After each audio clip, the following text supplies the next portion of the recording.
ہزاروں سال پہلے ملک شام میں ایک قوم رہا کرتی تھی۔ اس قوم کا نام سوران تھا، اور اللہ نے اس قوم کی اصلاح کے لیے ایک اپنے نبی کو مبعوث کیا، جس کو زمانہ آج بھی ایوب علیہ السلام کے نام سے پہچانتا ہے۔ حضرت ایوب علیہ السلام بہت مالدار، خوبصورت، اپنے قبیلے کے سردار اور نہایت عبادت گزار تھے۔ آپ کے 7 بیٹے اور 7 بیٹیاں ہوا کرتی تھی۔ آپ کی عزت و مرتبے کا عالم یہ تھا کہ رستے سے جہاں سے آپ گزرتے تھے لوگ کھڑے ہو کے آپ کا استقبال کیا کرتے تھے۔ امام علی علیہ السلام نے فرمایا، جب اللہ کسی کو عزیز رکھتا ہے تو اسے صبر سے آزماتا ہے۔ تو بس اللہ نے اپنے بندے ایوب کا امتحان لینا شروع کر دیا۔ حضرت ایوب علیہ السلام کی ساری اولاد مر گئی اور ساری دولت ختم ہو گئی، اور اس کے ساتھ ساتھ اللہ نے ایوب کو ایسی بیماری دے دی جس میں ایوب علیہ السلام کا گوشت گلنے لگا، یہاں تک کہ ہڈیاں تک آشنا ہونے لگی۔ بس دنیا نے اپنا روپ بدلنا شروع کر دیا۔ وہ لوگ جو ایوب علیہ السلام کی عزت کیا کرتے تھے، کھڑے ہو کے استقبال کرتے تھے، وہ لوگ حضرت ایوب علیہ السلام کی توہین کرنے لگے، یہ کہنے لگے کہ اللہ اس سے ناراض ہے، اللہ کا عذاب ہے ایوب پر، یہ کوئی نبی نہیں بلکہ ایک بے انتہا گناہگار انسان ہے۔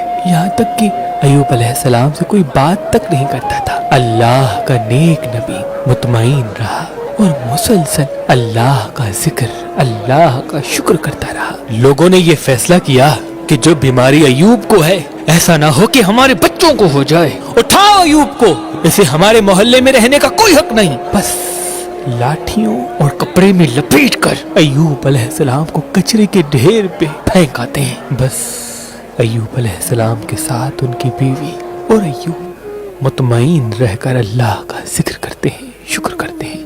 جب کھانے کے لیے کچھ نہ بچا تو ایوب علیہ السلام کی زوجہ لوگوں کے گھروں میں جا کر کام کیا کرتی تھی، وہ جو تھوڑی سی اجرت ملتی تھی اس میں سے حضرت ایوب علیہ السلام کا علاج کراتی تھی۔ لیکن ایوب علیہ السلام اللہ کے ذکر و شکر میں مصروف رہے۔ تاریخ میں لکھا 12 ماہ یا 18 ماہ مسلسل ایوب علیہ السلام کی بیماری بڑھتی رہی۔ ایک دن آپ کی زوجہ نے کہا، اے اللہ کے نبی، آپ اللہ سے دعا کیوں نہیں کرتے کہ اللہ آپ کو شفا عطا کرے؟ حضرت ایوب نے مسکرا کے کہا، مجھے یہ بتاؤ ہم نے خوشحالی میں کتنے برس گزارے؟ ان کی بیوی نے کہا کہ تقریباً 80 سال۔ تو آپ رونے لگے اور کہا، 80 سال تک خوشحال رہے تو خوش تھے، ابھی 1 سال سے اللہ نے امتحان لیا تو میں ہمت کو ختم کر دوں؟ جب تک اللہ اپنے بندے کو آزمانا چاہے میں امتحان دوں گا۔ یہاں تک کہ حضرت ایوب علیہ السلام کے جو جسم پہ زخم ہوا کرتے تھے اس میں کیڑے پڑ گئے، اگر کوئی کیڑا گر جاتا تھا ایوب علیہ السلام اس کو اٹھا کے اپنے جسم پہ رکھ دیتے تھے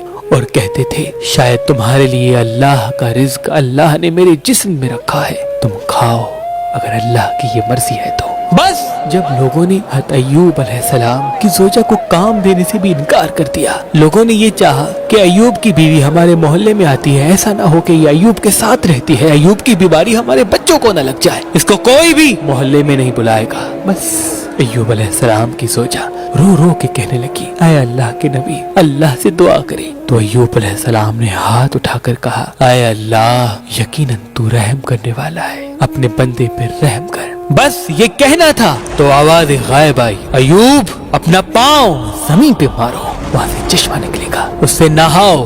بس ایوب علیہ السلام نے اپنا پاؤں زمین پہ مارا، وہاں سے چشمہ نمودار ہوا۔ ایوب علیہ السلام نے جیسے ہی اس پانی کو اپنے جسم پہ لگایا، اللہ کے فضل و کرم سے ایوب علیہ السلام کی بیماری ختم ہو گئی اور وہ پھر سے جوان ہو گئے، اور اللہ نے آسمان سے سونا برسانا شروع کر دیا، اور اللہ نے ایوب علیہ السلام کی بیوی کو بھی جوانی بخش دی، اور 23 بیٹے اور 27 بیٹیاں عطا کی، اور وہ پہلے سے زیادہ خوشحال و شادمان ہو گئے۔ بے شک اللہ اپنے بندوں پہ رحم فرمانے والا ہے۔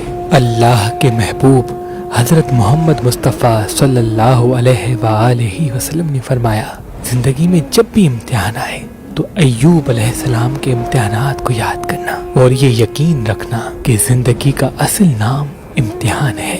جو اللہ کے جتنا قریب ہوگا اللہ اسے اتنا ہی امتحان سے آزمائے گا، تاکہ جنت میں اسے عظیم مقام عطا کر سکے۔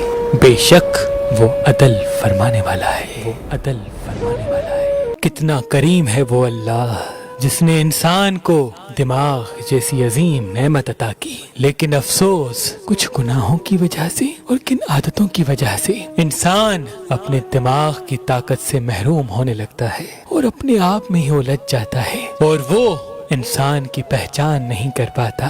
کاروبار کے وقت یا شادی کے وقت صحیح انسان کا انتخاب نہیں کر پاتا۔ تبھی اللہ نے اس زمین پہ کچھ نعمتیں ایسی بھی پیدا کی جن سے انسان اپنی دماغ کی طاقت کو اپنا سکتا ہے، کسی بھی انسان کا اصل روپ ایک جھلک میں دیکھ سکتا ہے، اور ان عظیم نعمتوں میں سے ایک نعمت نیلم پتھر ہے۔